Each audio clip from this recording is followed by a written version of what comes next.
saluons tous les bien-aimés que nous suivons partout dans le monde. Avant de commencer, nous pouvons prier. Seigneur, merci pour ce temps que tu nous accordes.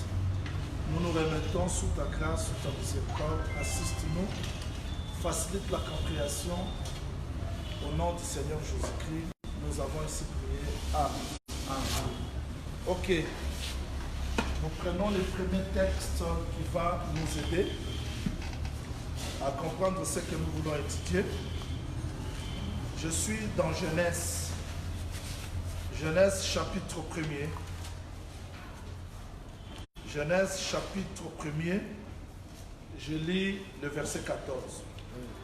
Dieu dit qu'il y ait de luminaires dans l'étendue du ciel pour séparer les jours d'avec la nuit, que ce soit des signes pour marquer les époques, les jours et les années. Les luminaires que Dieu a créés ont pour rôle d'éclairer, de séparer les jours d'avec la nuit, mais aussi pour que ce soit les signes pour marquer des époques, les jours et les années. Donc nous allons utiliser les luminaires aujourd'hui dans notre titre, non seulement pour séparer les jours et la nuit, mais c'est pour marquer les époques. Conformément dans 1 Pierre chapitre 1er, 1 Pierre chapitre 1er, si vous lisez le verset 10, il est écrit, 10 jusqu'à 11e verset. Les prophètes qui ont prophétisé toucha la grâce qui vous était réservée. En fait, c'est ça l'objet de leurs recherches. Vous la sondez l'époque, c'est-à-dire nous faisons les titres prophétiques par rapport aux époques. Quelle est l'importance de ces calendriers prophétiques? L'importance est tellement grande parce que nous avons des événements, nous avons des périodes. Alors, on a mal interprété la prophétie biblique parce que dans sa tête, on n'a pas les calendriers. Je vous donne quelques exemples pour que vous ayez l'importance, pour que vous compreniez l'importance du calendrier. Quand vous prenez Luc chapitre 24, vous commencez par le verset 21, vous descendez. Après la résurrection du Seigneur Jésus-Christ, il s'est rencontré, il est à Paris avec les deux disciples qui partaient de Jérusalem pour Emmaüs, sur le chemin d'Emmaüs. Pendant leur discussion, ici je vous donne l'importance du calendrier prophétique. Pendant leur discussion, qu'est-ce qu'ils ont dit? Christ leur pose la question. Ils ont répondu, ne sais-tu pas ce qui est arrivé à Jérusalem concernant Jésus-Christ, qui était un prophète puissant en œuvre? On croyait qu'il délivrerait Israël. Ils avaient la connaissance du Messie, ils avaient la connaissance du Christ, mais qu'est-ce qui leur manquait? Le temps de l'accomplissement. Ils ont dit au Seigneur Jésus-Christ, il était un prophète puissant en œuvre, en parole. On croyait que c'est lui qui délivrerait, c'est-à-dire, ils parlent devant Jésus-Christ, ils ont la connaissance de la prophétie, mais ils n'ont pas su comment cette prophétie s'accomplit dans le temps. Dans le livre de Jean chapitre 11, quand le Seigneur Jésus-Christ est allé, alors que Lazare se trouvait déjà dans la tombe, qu'est-ce que Marie a dit? Seigneur, si tu étais ici, Lazare n'allait pas mourir. Jésus-Christ dit, je suis la résurrection. Mais Marthe dit, je sais qu'il va être ressuscité. C'est-à-dire que Lazare sera ressuscité. Donc, Marthe avait la connaissance de la résurrection, mais qu'est-ce qui lui manquait? Le temps, la notion du temps. Alors, les calendriers prophétiques nous aident non pas seulement à avoir la connaissance, mais comprendre comment est-ce que cette prophétie s'accomplit dans le temps. Comment les événements s'accomplissent dans le temps. Raison pour laquelle nous allons nous servir des luminaires. Nous allons nous servir des luminaires, du temps, des périodes, des saisons, tout ce que Dieu a créé pour nous permettre d'avoir l'idée sur la prophétie. Je dois vous rappeler dans Apocalypse chapitre 19, verset 10, la prophétie que nous étudions, l'ange a dit ceci au prophète Jean, garde-toi de les faire, c'est-à-dire de ne pas te prosterner sur moi, adore Jésus-Christ. Parce que le témoignage de Jésus-Christ, c'est l'esprit de la prophétie. Donc on ne peut pas parler de la prophétie sans pourtant toucher le Seigneur Jésus-Christ. Donc c'est lui le centre de toute prophétie biblique. Mais qu'est-ce qui nous intéresse aujourd'hui? Les calendriers. Prendre tous ces événements que nous connaissons, savoir comment est-ce que cela s'accomplisse par rapport au temps. Et nous utiliser les luminaires, c'est-à-dire les temps, les saisons, les pluies, pour saisir les événements prophétiques. Ça ne sera pas difficile. Je commence à faciliter la tâche parce que je commence tout d'abord par un calendrier très simple. Et on va fixer les temps. À partir de là, on va faire un peu de marche en arrière, aller toucher le luminaire, le soir, les jours, la nuit. On commence par un calendrier qui est très simple. Je suis dans Daniel chapitre 9, verset 23 jusqu'au verset 14. Daniel chapitre 9, verset 23 jusqu'au verset 14. Vous faites ceci. Daniel chapitre 9, verset 23 jusqu'au verset 14 provient de. Donc ce verset provient de deuxième chronique. Chapitre 36, verset 22-23.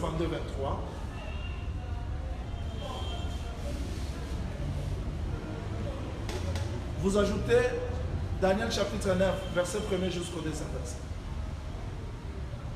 Alors, j'aimerais que vous me suivez parce que ces versets-là vont nous aider à placer les temps. S'il vous plaît, suivez-moi. C'est très important que vous me suivez. Et pour ceux qui n'écrivent pas, je regrette pour eux, parce qu'ils ne sauront pas mémoriser tout. Alors, je vous en prie de me suivre avec beaucoup d'attention. Dieu a placé les luminaires pour séparer la lumière, ou bien les ténèbres, la nuit et le jour. C'est aussi pour marquer les époques.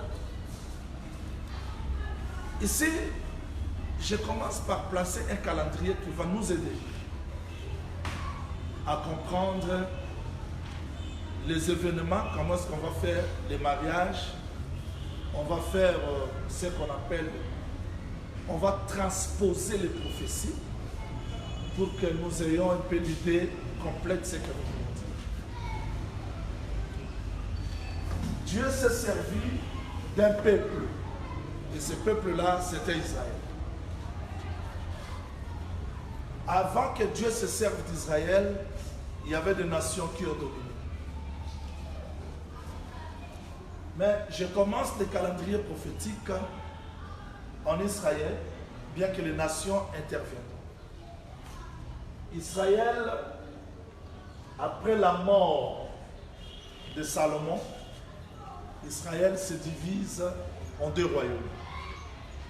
Vous avez le royaume du nord, Samarie, composé de 10 tribus, et vous avez le royaume du sud, Juda, composé de 2 tribus.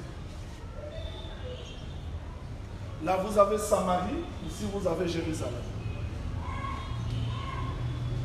Le prophète Jérémie prophétise que Juda ira dans la captivité, et là, dans la captivité, il fera 70 ans. Voilà pourquoi, dans Daniel chapitre 9, verset 1er, quand Daniel a vérifié la prophétie biblique, la prophétie faite par Jérémie, que leur déportation durerait 70 ans, il a recouru à la prière. Il a commencé à prier, à faire des supplications. Et vers le soir, d'un vol rapide, ça c'est très important, bien que je ne donne pas vraiment le mouvement de révélation, mais c'est très important parce que Dieu a intervenu le soir d'un vol rapide. C'est de cette façon-là que quand un temps trouve son accomplissement, Dieu intervient. Et l'ange intervient pour expliquer à Daniel le calendrier prophétique. Il dit ceci, Daniel comprend. Il y a une période qui est fixée. J'aimerais que vous retenez ça bien. Une période qui est fixée pour ton peuple et pour la ville sainte. Et cette période-là, l'ange résume ça dans 70 semaines. Les 70 semaines, c'est vrai selon les autres traductions, elles ne parlent pas de 70, mais parlent de 490 ans. L'ange dit une période de 70 semaines est fixée pour ton peuple et pour la ville sainte. Pourquoi les 70 semaines fixées? C'est pour expier l'iniquité, pour mettre fin au péché, pour amener la justice éternelle, pour cesser la transgression le Saint des Saints. C'est-à-dire les 70 semaines ont été fixées pour une mission précise. Donc Dieu pouvait aussi intervenir dans sa souveraineté, mais parce que dans la prophétie, il entre dans les temps. Il respecte le temps, raison pour laquelle Dieu prend toutes ces choses-là, faire cesser les transgressions, mettre fin au péché, expier l'iniquité, oindre le Saint des Saints, sceller la vision et la prophétie, il les résume dans les 70 semaines. Maintenant, quand vous prenez le verset 25, vous allez voir que l'ange précise. Il sépare les 70 semaines. Il dit, sache-le donc et comprends. Maintenant, après avoir donné le but de 70 semaines, maintenant l'ange commence à simplifier ou à classer les 70 semaines au temps. Il dit, sache-le donc et comprends. Et c'est là où je voudrais attirer votre attention. Il dit, sache-le donc et comprends. Depuis que la parole a été annoncée que Jérusalem sera rebâtie, c'est-à-dire il fixe le début de 70 semaines dans le rétablissement de la ville sainte. Et cette parole est sortie dans Néhémie chapitre 2 verset 1er. Ici, beaucoup de gens confondent l'édit de Cyrus de Esdras 1, 1, 2, 2 Chroniques 36, 22, 23. Ils les confondent avec Néhémie chapitre 2, verset 1. J'aimerais que vous reteniez ça avec beaucoup d'attention parce que ce sont des points qui mettent des contradictions et des confusions. Qu'est-ce que je veux dire par là? Le rétablissement de la muraille qui marque le début de 70 semaines se diffère avec la reconstruction du temple. La reconstruction du temple de Jérusalem a été ordonnée par Cyrus, c'est-à-dire Daniel chapitre 5, verset 22-23. À la fin du royaume babylonien, Médie et Perse prend le royaume, la dynastie. C'est à ce temps-là que Cyrus, le premier roi de Perse, ordonna à la maison d'Israël de retourner à Jérusalem pour la reconstruction du temple. La reconstruction du temple se diffère avec la reconstruction de la muraille. La reconstruction du temple a été possible, réalisée par Zorobabel, mais la reconstruction des murailles qui marque le début des 70 semaines de Daniel a été réalisée par Néhémie. Voilà, l'ange dit, depuis que la parole a été annoncée que Jérusalem sera rebâtie, jusqu'à point, ici j'utilise la traduction d'Arbi, jusqu'à point, les conducteurs, il y a 7 semaines. Retenez ça bien parce que je vais effacer ça. 7 semaines et 62 semaines. Quand on dit et, c'est-à-dire il y a l'addition. 7 semaines et 62 semaines. Qu'est-ce qui se fera? Les places et les fossés seront rétablis, mais dans l'état fâché. Ça, c'est l'ange qui explique le calendrier. Maintenant, le point important de ce calendrier, c'est dans le verset 26, le Daniel chapitre 9, verset 26, il dit, après les 70 semaines, C'est là où on se diffère avec les branhamistes, les témoins de dessin, les adventistes, les trucs ensemble. Après les 70 semaines, un oint sera retranché et il n'aura pas les successeurs. J'aimerais que vous reteniez ça très bien. Ici, je place, je n'ai pas encore expliqué. Je place seulement les versets bibliques que j'ai donnés. L'ange dit, après les 70 semaines, un oint sera retranché. Il ne s'arrête pas là-bas. Il dit, un peuple qui viendra de loin détruira la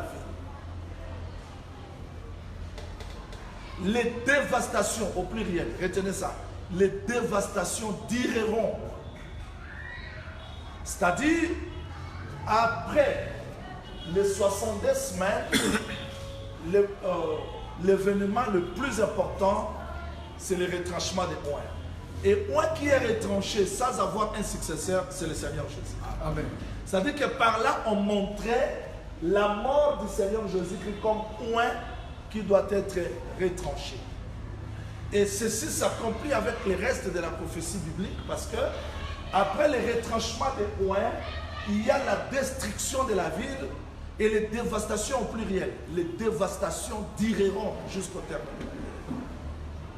Je donne l'explication très simple.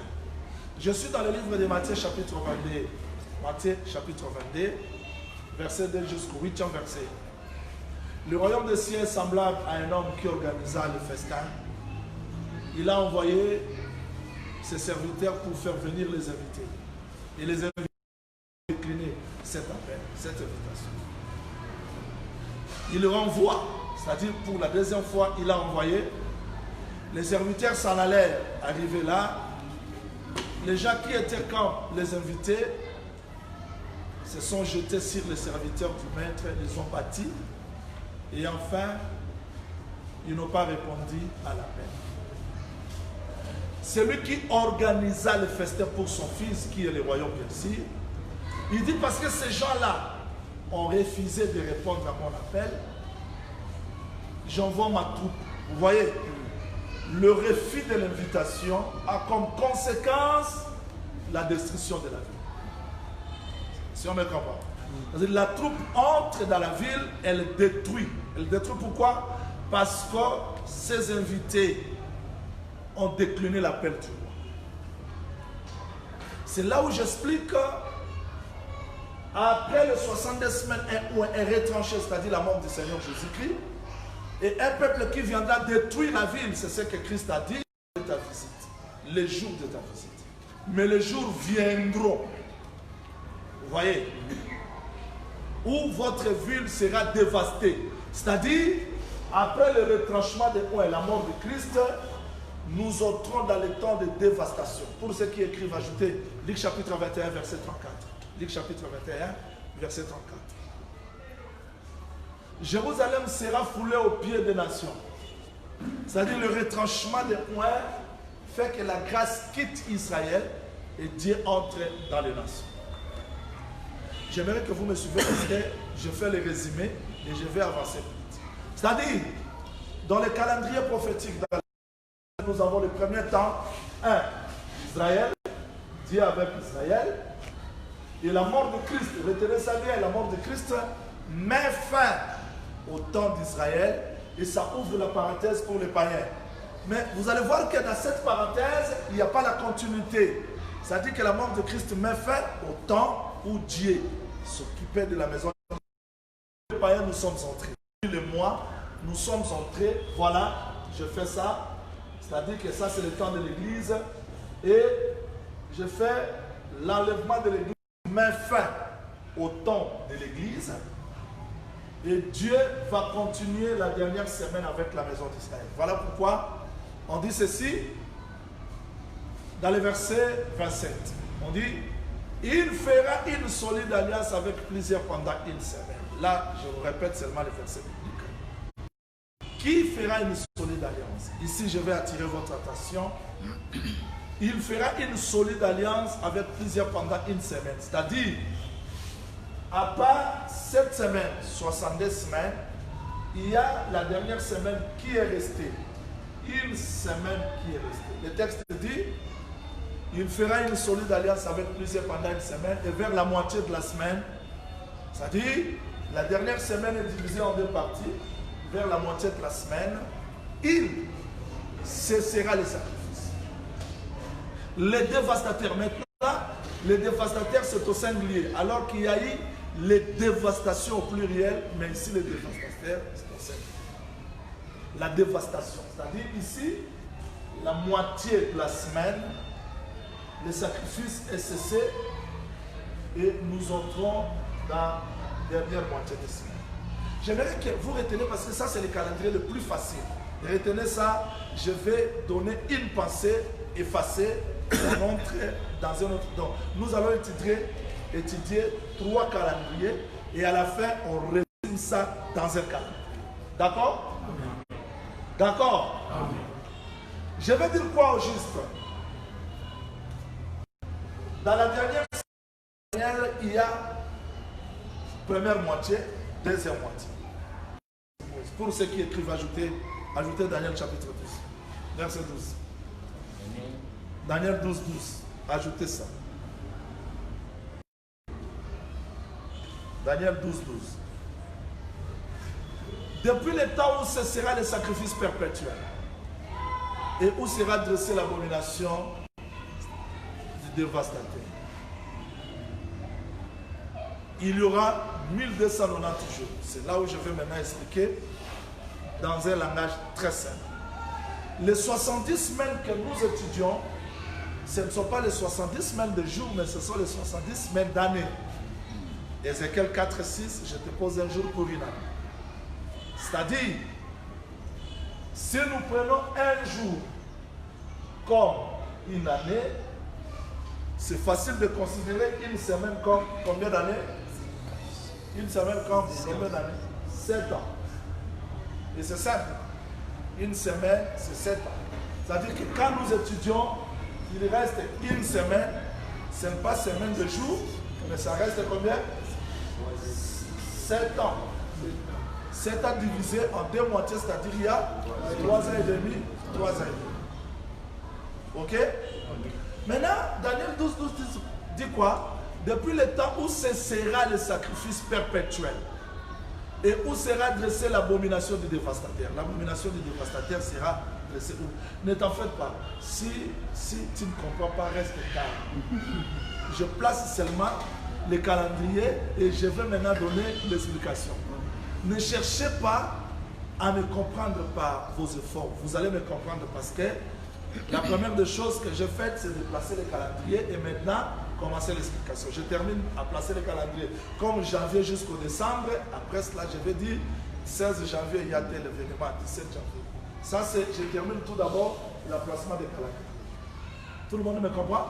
Amen. Et ça, c'est un calendrier très simple. Le texte dit que depuis le temps où ce sera le sacrifice perpétuel et où sera dressée l'abomination du dévastateur. Quand est-ce que le sacrifice perpétuel sera arrêté et où sera dressée l'abomination du dévastateur? La réponse, on fait ça, Daniel 12, 12 égale à Daniel 9, 27. Égale à Daniel 9, 27, égale à 2 Thessaloniciens chapitre 2, 2 Thessaloniciens chapitre 2, verset 5 jusqu'au 7e verset. C'est-à-dire, depuis le temps où cessera le sacrifice perpétuel, ne cherchez pas à me comprendre, vous allez me comprendre. J'ai commencé par ce calendrier le plus facile pour qu'on avance petit à petit. Daniel 9, 27 dit quoi? Il fera une solide alliance avec plusieurs pendant une semaine et vers la moitié de la semaine, les dévastateurs brisera l'alliance. Vous voyez? Et le frère Paul explique ça d'une manière très simple. Il dit, en ce qui concerne notre réunion, Jésus-Christ, je ne veux pas que vous soyez dans l'ignorance d'une lettre, d'une inspiration qui semblerait venir de chez nous, comme si le jour du Seigneur était déjà là. Souvenez-vous de ces choses. Je vous disais lorsque j'étais encore avec vous, le mystère de l'iniquité agit, il faut seulement que ce qui les retient soit disparu. Alors, paraîtra l'ennemi que le Seigneur notre Dieu détruira. Il entrera dans les temples. Il va s'asseoir, c'est proclamant lui-même de 2 Thessaloniciens 1, 5. C'est ça. C'est-à-dire que le frère Paul explique ce que Daniel a vu et ce que le prophète Jean aussi a parlé. C'est-à-dire, l'iniquité va se placer dans la moitié. Et Daniel 12 dit quoi? Il dit, depuis le temps où cessera le sacrifice perpétuel et où sera dressée l'abomination du dévastateur, il durera 1290 jours. Je vous pose un peu la petite question. On termine là. 3 ans et demi, c'est égal à combien de jours? 1260 jours. 1260 jours. Mais quand on dit, depuis le temps où cessera le sacrifice perpétuel et où sera dressée l'abomination du dévastateur, il y aura 1290 jours. 1290 jours. C'est-à-dire, à part les 1260 jours, il y a un ajout de combien de jours? 30 jours. 30 jours. Il y a un ajout de 30 jours. Donc nous disons 1260 plus 30 jours, il y a 1290 jours. Heureux ce qui arrivera et qui attendra les 1335 jours. C'est-à-dire, à part l'ajout de 30 jours, il y a l'ajout de 45 jours. C'est là qu'il y a une promesse de bien-aimé, là où je veux placer le retour glorieux. Voilà, maintenant on a terminé le calendrier, je commence l'explication. Vous êtes? Merci. Oh, vous y êtes? Nous y sommes. Je vais expliquer ça maintenant dans un mot. Je vous en prie de me suivre ici avec beaucoup d'attention. Si j'explique lettre sur lettre, vous n'allez pas me comprendre. Mais je veux faire des illustrations. C'est ce que nous appelons, je veux broder. C'est-à-dire prendre plusieurs couleurs pour vous faciliter un peu la compréhension.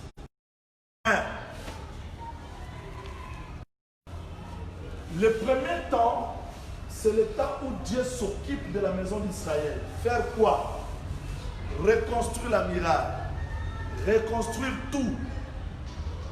Or, la reconstruction de la muraille suivait la reconstruction du temple. Suivez ici très bien. Avant que la reconstruction de la muraille n'intervienne, il y a la reconstruction du temple. Mais la reconstruction du temple qui a été faite par Zorobabel, un temple, une maison qui a déjà existé, a besoin d'être sécurisé par la muraille. Raison pour laquelle je place le premier temps comme le temps où Dieu a travaillé avec Israël. Retenez ça comme ça, très simple. Dieu marche avec Israël, il s'occupe de la reconstruction de la muraille, il réalise ses promesses dans la maison d'Israël. Mais un homme apparaît, le Seigneur Jésus-Christ. Quand Christ meurt à la croix, le temps s'arrête pour la maison d'Israël. Ok? Quand Jésus-Christ meurt à la croix, c'est-à-dire le temps s'arrête pour la maison d'Israël. Le chrono s'arrête pour la maison d'Israël. Maintenant, Dieu tourne vers les païens. C'est là où je place. Retenez, premier temps, Dieu travaille avec Israël. Deuxième temps, Dieu travaille avec l'Église. Qu'est-ce qui a introduit le temps de l'Église? C'est la mort du Seigneur Jésus-Christ. Ok. Maintenant, le temps de l'Église, Jésus-Christ travaille avec l'Église, mais ce temps prendra fin. Prendra fin quand celle-ci sera enlevée. L'enlèvement de l'Église des nations met fin à la dispensation, c'est-à-dire la grâce de Dieu sur nous les païens, et la grâce va retourner à la maison d'Israël. La grâce retourne dans la maison d'Israël à travers le message des deux témoins. Mais retenez ça très bien, quand la grâce rentre à la maison d'Israël, il faudra que le prophétie s'accomplisse dans la totalité. L'accomplissement de la prophétie veut dire il faut que la bête s'élève pour combattre. Et ce combat va nous amener dans une bataille qui est appelée la bataille d'Armageddon. Armageddon, c'est quand Christ va quitter le ciel, descendre sur la terre, combattre le faux prophète, la bête, pour établir son royaume. C'est-à-dire, nous avons 3 temps. Nous avons le temps d'Israël, nous avons le temps de l'Église et il y aura aussi le temps où Dieu va s'occuper de la maison d'Israël. Remarquez, à la manière des hommes, c'est comme si nous avons 3 jours. Un temps où Dieu a travaillé avec Israël, un temps où il travaille aujourd'hui, et un autre temps qui va travailler demain. D'accord? On comprend ça très bien? C'est très simple. Maintenant, je vais prendre ce calendrier. Vous voyez ça? Le temps d'Israël, le temps des nations, le temps du futur. Ça, c'est comment? Horizontal. Hein? Je le fais maintenant d'une manière verticale. Parce que dans la prophétie, Dieu marche d'une manière horizontale. Il marche aussi. Ok? Mais retenez ça parce que je vais le résumer. Est-ce qu'on a bien compris ça? Amen. On a saisi ça? Amen. Je reprends. Ces 3 mouvements ici peuvent s'expliquer dans le corps de Moïse. Un exemple très simple. Dieu se sert de Moïse parce que Hébreu dit que Dieu parle tantôt d'une manière, tantôt d'une autre. Job plutôt. Et dans Hébreu, Dieu parle plusieurs manières. Je prends un Moïse. Moïse avec le souci de reconstruire la protection. Parce que la muraille, c'est la protection. Il vient chez ses frères. Écoutez-moi très bien. Moïse vient, il a vu un Égyptien qui battait un Juif. C'est-à-dire que l'esclavagisme était manifesté à ceci. Moïse frappe l'Égyptien. Il enterre dans la poussière. Il délivre. Mais Israël n'a pas compris ça. Il a vu les 2 Hébreux qui sont. Il apporte la paix, shalom. Mais ils ont dit non, non. Veux-tu me tuer comme cet Égyptien? Moïse a compris que mes frères ne m'ont pas compris. Qu'est-ce qu'il fait? Voilà. Moïse, c'était lui le temps. Est-ce qu'on le comprend? Amen. Amen. Moïse était le temps comment? Moïse était le temps comment? Prenons Exode. Moïse était le temps comment? Moïse était le calendrier comment? Exode chapitre 7.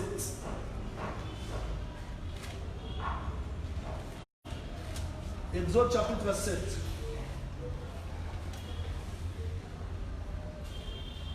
Verset 7. Moïse était âgé de 80 ans et Aaron 83 lorsqu'il parlait à Pharaon. Mais selon Genèse chapitre 15, vérifions ça. Genèse chapitre 15, ça c'est un verset que presque tout le monde connaît. Genèse chapitre 15. Verset 13, l'Éternel dit à Abraham, sache que tes descendants seront étrangers dans un pays qui ne sera point à eux, ils seront asservis et on les opprimera pendant 400 ans. Mais quand vous vérifiez dans le verset que j'ai donné, Dieu a promis à Abraham, Israël va faire combien de temps en Égypte? Combien?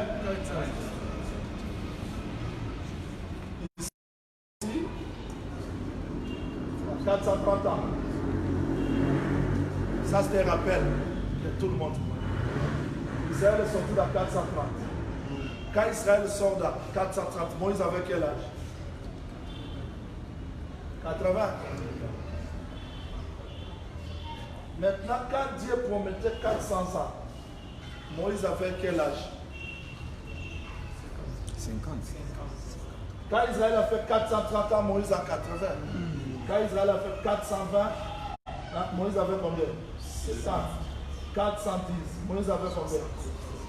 400 ans, Moïse avait combien? Ok, donc quand Dieu parlait de 400 ans, on a vu un Moïse passer, Moïse était le jubilé. C'est-à-dire, lui était le calendrier. On n'a pas compris. On n'a pas compris. Sauf que Moïse, voilà, premier jour, il est chez ses frères qui ne l'ont pas compris. Il les abandonne, il fuit. Quand il avait 40 ans, quand il quitte Israël, il part chez Séphora. Est-ce qu'on me comprend? Moïse a fait 40 ans chez Séphora. Il a fait 40 ans chez Séphora. Il fera 40 ans pour le retour. Il y a 3 temps dans la vie de Moïse. Il y a hier, aujourd'hui, éternellement. Moïse, 40 ans. Serviteur. Moïse, 40 ans. Pasteur. Moïse, 40 ans. Prophète.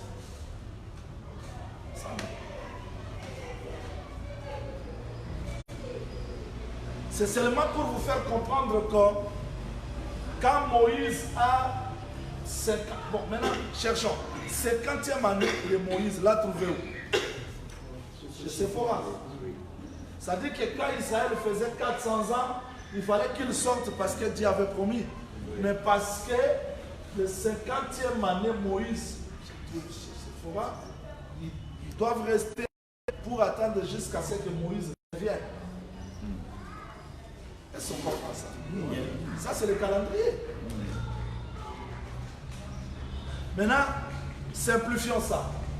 Moïse, quand il fuit son peuple, il part chez Séphora. Au retour, pour retourner délivrer Israël, il ne part pas avec sa femme. Séphora est resté. Il part seul. Arrivé là-bas, Dieu lui donne Aaron. C'est-à-dire que le premier témoignage, il était seul. Israël ne l'a pas reçu. Deuxième témoignage, Moïse viendra avec Aaron. C'est ça le ministère de deux témoins. Et quand Moïse et Aaron arrivent, ils ne partent pas directement chez Pharaon. L'encre, Michel. Ils ne partent pas directement chez Pharaon. Ils vont aller faire le signe à la maison d'Israël devant les anciens. C'est ça les 144 000 membres. Et après cela, il va exercer le jugement pour sortir la maison d'Israël. C'est simple, non? Je peux effacer ça. Oh, Olivia a effacé. Je vais revenir. Est-ce que tout le monde a compris ça? Amen. Je vais revenir, ne vous en faites pas. Ça, c'était pour vous donner seulement l'idée du calendrier. Nous voulons être.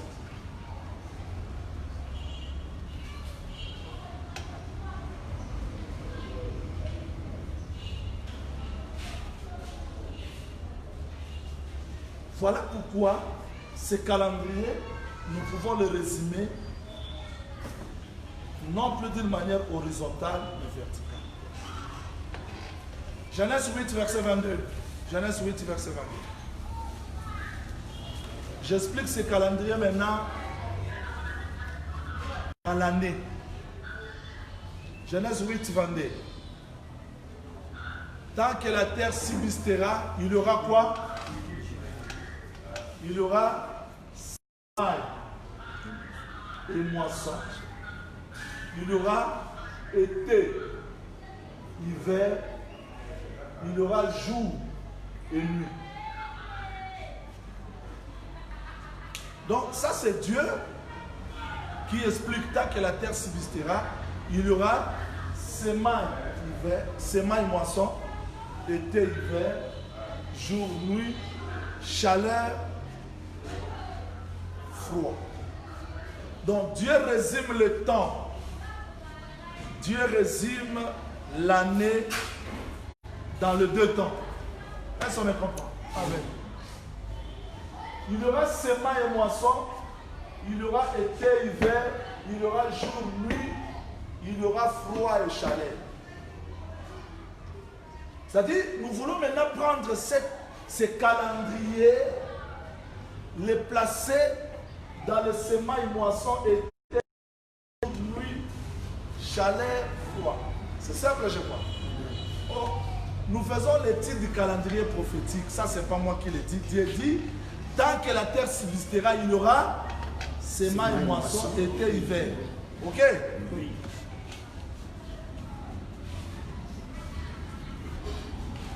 On ne peut pas comprendre été, hiver si nous n'allons pas dans les mois. Nous avons premier mois, deuxième, troisième, quatrième, cinquième, sixième, septième, huitième, neuvième, dixième, onzième, douzième. On doit maintenant séparer, chercher les calendriers là. Sémence, moisson, été, hiver. C'est facile. C'est facile comment? S'il faut séparer l'année dans deux, on fera comme ça. 6 mois et 6 mois. Proverbe nous aide que fourmis amassent au temps de l'été. Donc je comprends par là que l'été, c'est le temps de moisson. Tandis que l'hiver, c'est le temps de sémence. On comprend? Oh là là. On comprend bien. Été, c'est le temps de la moisson. Et hiver, c'est le temps de la sémence. C'est-à-dire, été, c'est le temps de la chaleur. Hiver, c'est le temps du froid. Été, c'est le temps du jour. Hiver, c'est le temps de la nuit. On me comprend? On simplifie, c'est pas grave. Mais quand nous entrons dans l'été, on trouve que dans l'été, il y a une autre saison qui se trouve dans l'été. Donc l'été est divisé en 2 saisons. Il y a été, il y a aussi quoi? Printemps. Et dans l'hiver, nous avons automne. C'est-à-dire, quand on parle de l'été, il n'y a pas seulement été, il y a aussi printemps. Et dans l'hiver, il y a aussi automne. D'accord? On va maintenant placer les calendriers prophétiques. On va maintenant placer. Et je vais rassembler le tout. Je donnerai maintenant le pourquoi de chaque mouvement. Le Seigneur dit, priez pour que votre fruit ne soit pas dans l'hiver. C'est-à-dire l'hiver, ça se trouve dans la Bible. Quand vous verrez les branches de figuier devenir tendres, vous saurez que l'été est proche. L'été se trouve dans la Bible. Ces prédicateurs-là sont de faux prédicateurs. Ils sont comme les arbres d'automne sans fruit. Automne dans la Bible. Que printemps se trouve aussi dans la Bible. Ok. Tant qu'il y aura été, tant qu'il y aura la terre, tant que la terre subsistera, il y aura quoi? Sémence et moisson. Ok. On peut maintenant consulter quelqu'un qui va nous aider à comprendre sémence et moisson signifie quoi. Jacques chapitre 5. Jacques chapitre 5, verset 7 jusqu'au 8e verset. C'est très simple. Vous allez comprendre parce que je vais simplifier. Le frère Jacques dit ceci, prenez patience, prenez patience. Prenez patience jusqu'à l'avènement du Seigneur Jésus-Christ. Voici le laboureur. Attend le précieux fruit de la terre, prenant patience à son égard, jusqu'à ce qu'il ait reçu le pluie de la première saison et de la guerre. Donc on peut maintenant expliquer, résumer l'année dans les 2 grandes pluies. Il y a la pluie de la première saison et la pluie de l'arrière-saison. Mais dans la pluie de la première saison, il y a les pluies. Et dans la pluie de l'arrière-saison, il y a aussi les pluies. Maintenant, on simplifie. Allons-y. Ne te force pas à me comprendre, tu ne comprends pas. Je termine le calendrier. Je vais maintenant les rassembler. Le calendrier que j'ai fait comme ça, celui que je fais comme ça, je vais effacer ça et rassembler ça. Ça sera très facile. C'est là où je vais sortir nuit, jour, de veille, tout comme ça. C'est très simple. Suivez. C'est-à-dire, en réalité, nous avons compris que pour que l'été nous donne les résultats, il faut que la terre reçoive quoi? Des pluies. Jacques chapitre 5, verset 7. Prenez patience, voici les laboureurs, attend le précieux fruit de la terre, prenant patience à son égard jusqu'à ce qu'il ait réussi le pluie de la première et de la dernière saison. C'est très simple. C'est-à-dire qu'il y a des grandes pluies dans une année. Et plutôt, ces deux grandes pluies-là nous aident à s'aimer et à moissonner. Ok? On fait maintenant comme ça. S'il faut placer la pluie de l'arrière-saison, on va la placer où? Au temps des semences ou de la moisson? Moisson. Au temps de la moisson. Au temps de la moisson, c'est-à-dire que la deuxième pluie, c'est là. Et la première pluie, c'est où? Si quelqu'un vous pose la question, par quelle formule magique vous avez trouvé ça? Donnez-lui des versets bibliques. Zacharie 10, 1, Osée 6, 2, 3. C'est presque partout dans la Bible. Je veux que vous reteniez ça. Pluie, saison, jour, nuit. Ça se fait comment? Je vous en prie, suivez-moi.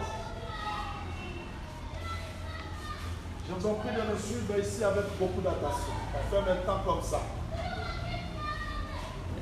Je ne vais pas expliquer les fêtes de l'Éternel pour ne pas compliquer les choses, hein?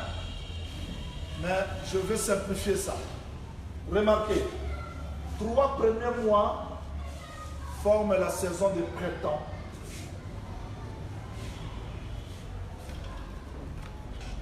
Si vous avez été, là vous avez automne, là vous avez hiver.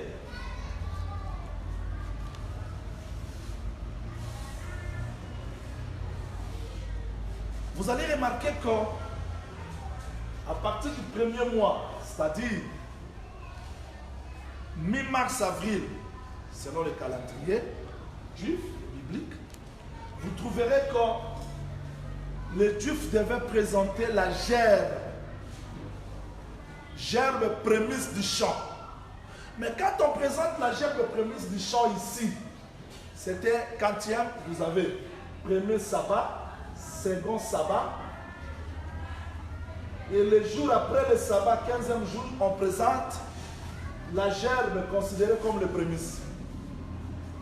Mais le champ ne peut pas produire prémisse comme gerbe s'il n'a pas reçu la pluie de la première et de la dernière saison.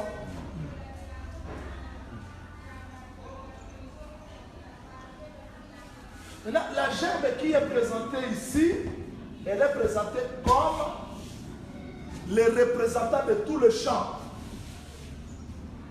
Maintenant, pour clôturer la saison du printemps, on va amener encore les deux pains considérés comme les prémices. Retenez ça parce que j'explique ça maintenant dans les calendriers. Donc vous avez la terre qui a reçu la semence. Retenez ça bien, la pluie n'a pas commencé ici, mais la pluie a commencé là-bas. Je vais maintenant retourner dans le premier calendrier. C'est-à-dire, ça c'est le temps où Dieu a visité la maison d'Israël. Ça c'est le temps d'Israël où la pluie tombait. Et là où on s'aimait. On ne comprend pas. Jean chapitre 4, verset 34 jusqu'au 37e verset. Jean chapitre 4, verset 34 jusqu'au 37e verset. Jésus-Christ dit ceci aux apôtres.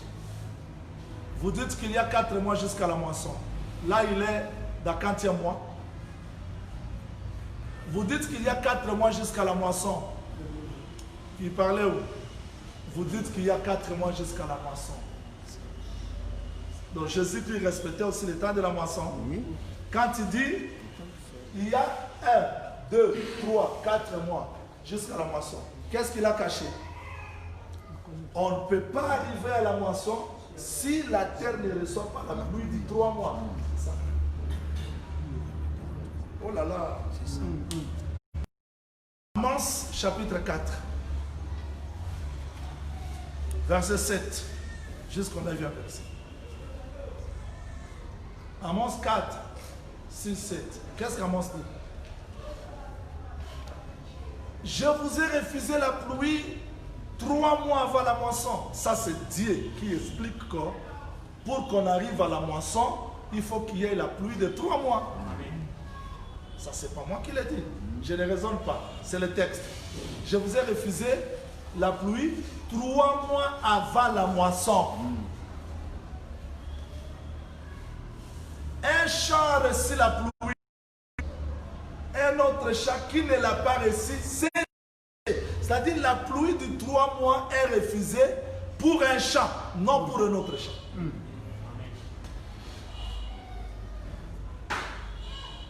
Donc, la pluie de 3 mois, c'est la pluie du printemps, selon Proverbe chapitre 16. La faveur de l'Éternel, c'est la pluie du printemps.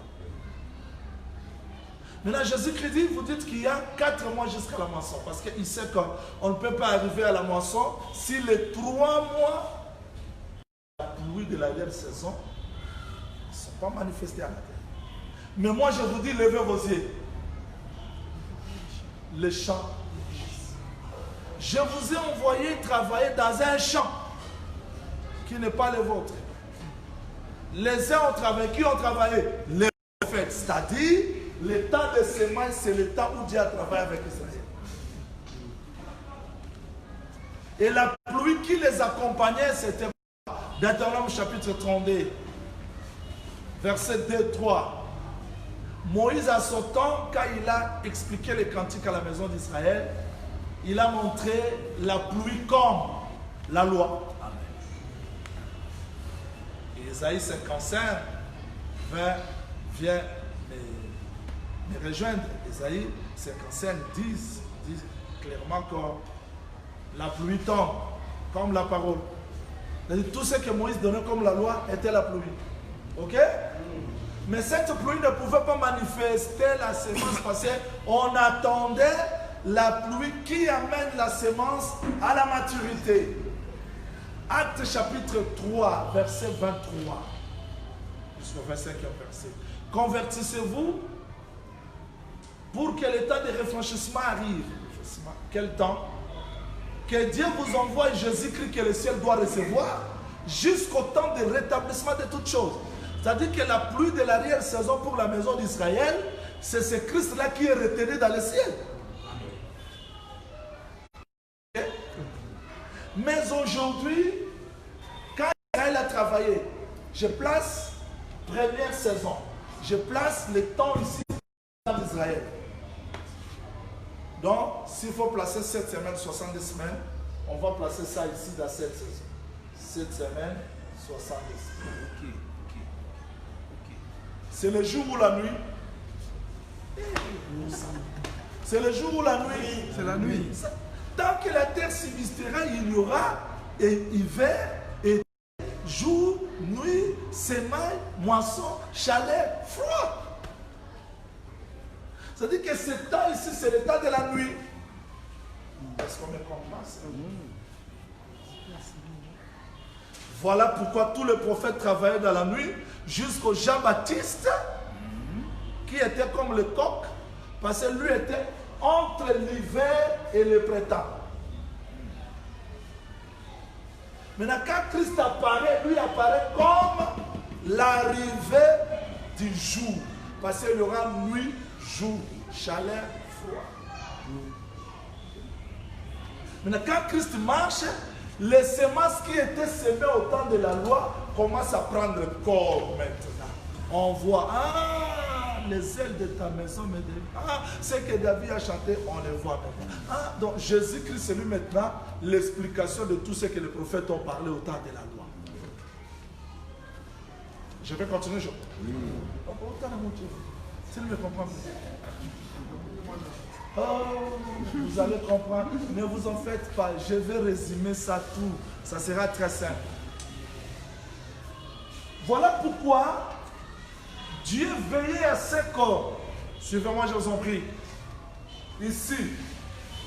Allons maintenant dans le langage prophétique.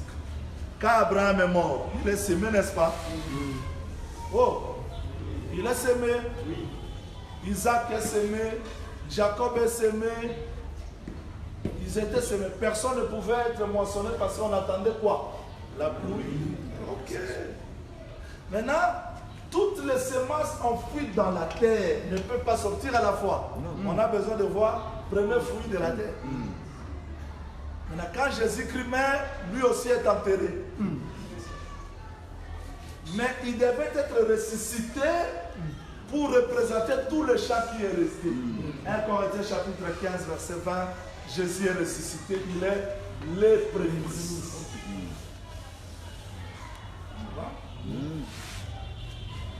C'est-à-dire que Jésus-Christ est ressuscité, il est le prémisse. Vous voyez?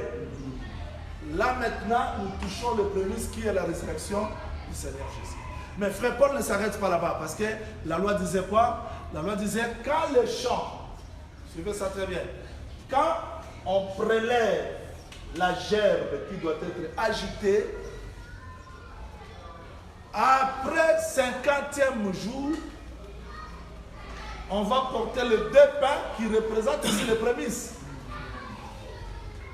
J'aime l'ordre, j'aime l'harmonie prophétique. C'est ce que fait Paul dit. Jésus-Christ est ressuscité des morts, il est le prémices de ceux qui sont morts. Ensuite viendra ceux qui appartiennent à Christ, chacun à son rang. C'est ça. C'est-à-dire quand lui est ressuscité, c'est pour donner l'esprit. Chapitre 15, verset 20, 22, que si Jésus-Christ est ressuscité d'entre les morts, si Dieu l'a ressuscité, il nous ressuscitera aussi. Nous serons aussi ressuscités parce que lui est ressuscité. Maintenant, quand Christ est ressuscité, nous attendons quoi? On attend que le champ soit complet. La moisson sera complète quand les autres ressuscités vont être là. Retenez parce que c'est ici que les gens s'égarent. La gerbe qui est présentée s'appelle prémisse. Mais aussi les deux pains présentés s'appellent aussi prémisse. Il n'y a pas de résurrection. Il n'y a qu'une seule résurrection, mais divisée dans les deux rangs. Amen. Je peux continuer? Amen.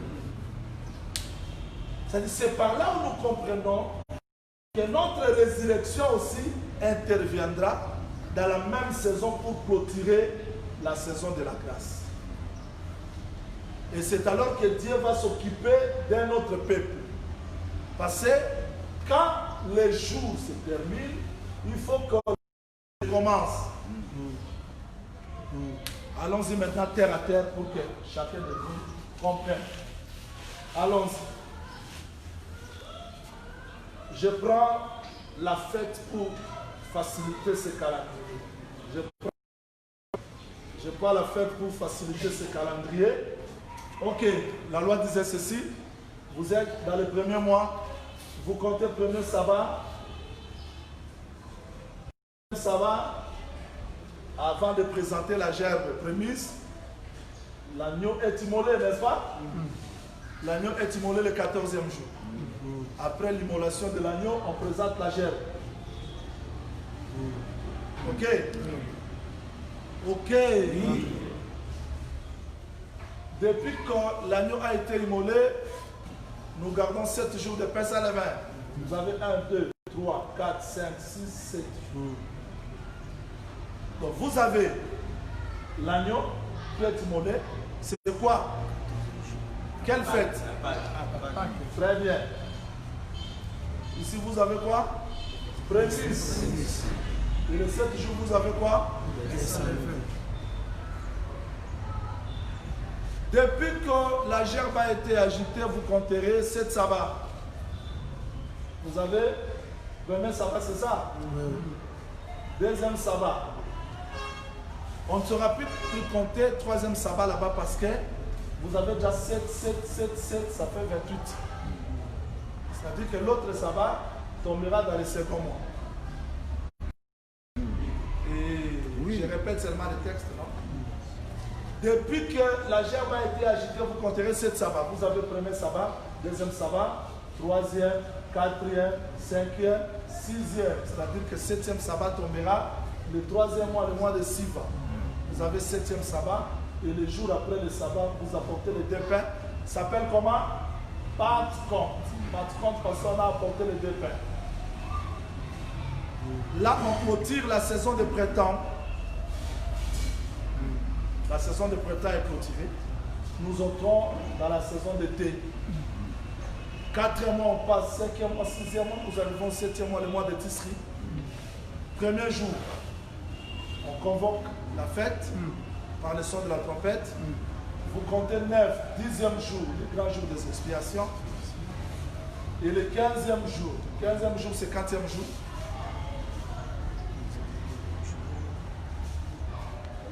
Le 15e jour, c'est 4e. Quand vous comptez 7, c'est 14. Le 15e jour, c'est le premier jour. Oui, c'est le 8e jour. Vous compterez 1, 2, 3, 4, 5, 6, 7. Et le 8e. Le 4e. C'est dur, hein? C'est dur, hein? Je vais menacer. Ne vous en faites. Je vais simplifier tout ça dans un homme et on va retourner dans les calendriers. Prophète Jaouli, nous sommes pourquoi? C'est pas moi. Cherchons un exemple très simple que tout le monde comprend. Après cela, je vais... Ne vous en faites pas, tout le monde me comprendra. Je suis dans le livre de Genèse, chapitre 37, là où Joseph a rêvé. Je ne sais pas si vous avez... Qui peut lire Genèse 37, verset 1? Genèse 37. Qui peut lire ça? Je crois vous avoir déjà enseigné ça. On fait seulement un petit exercice. Allons-y. Genèse 37. Lisons notre Seigneur Jésus. Jacob t'aimera ton le... Genèse 37, c'est ça 37? Oui. Ok, allons-y. Jacob t'aimera au pays de Canaan où avait séjourné son père. Séjourné son père. Voici la postérité de Jacob. Voici? Voici la postérité de Jacob. Voici la postérité de Jacob. Allons-y. Joseph, âgé de 17 ans. Oh non. C'est comme si on n'a pas bien écrit. Voici la postérité de qui? De Jacob. Et Joseph. Oh non. Voici la postérité de Jacob. Et Joseph avait combien? 17 ans. 17 ans. Voici la postérité de Jacob, 17. Non, ça ne nous dérange pas. Voici la postérité de Jacob, Joseph avait 17. Est-ce que ça a quel sens? Est-ce que quand on dit voici la postérité, mais pourquoi on commence par Joseph et on dit qu'il avait 17 ans? Ah, Joseph avait 17. Ça a quel sens? Cherchons une écriture pour nous aider à comprendre ça. Là, il faut que je puisse simplifier ça pour que tout le monde me comprenne.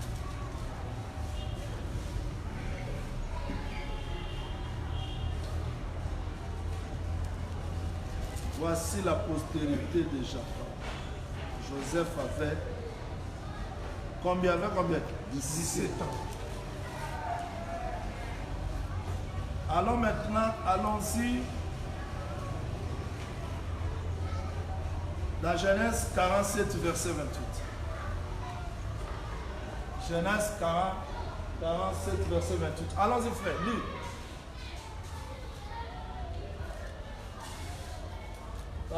Verset 28.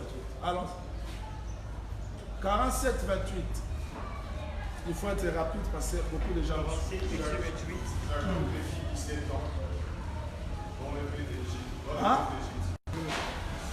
Et Jacob vécut combien d'années en Égypte? 17 ans. C'est-à-dire il y a un peu. Joseph, quand il est présenté comme le fils de Jacob, voici la postérité de Jacob. Je vous fais entrer.